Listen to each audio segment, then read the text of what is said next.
সাপ বাবা, সাপ বাবা, সাপ বাবা, সাপ বাবা, আমাদের জমিতে না অনেক সাপ হয়েছে, ওইগুলো আপনার একটু দেখতে হবে।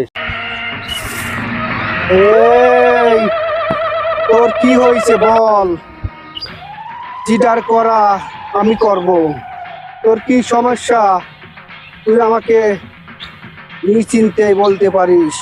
বাবা আমার জমিতে সেই বড় সাপ ধরছে, আপনি একটু চালু করে আমার জমিতে আসেন, সেই বড় সাপ।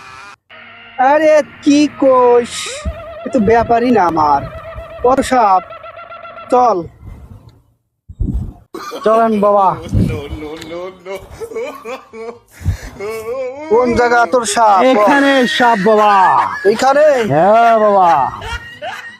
जगन्नाथ प्रेमानंदी ये क्या हुआ? এই সাপ তুই বের হয়ে আয়।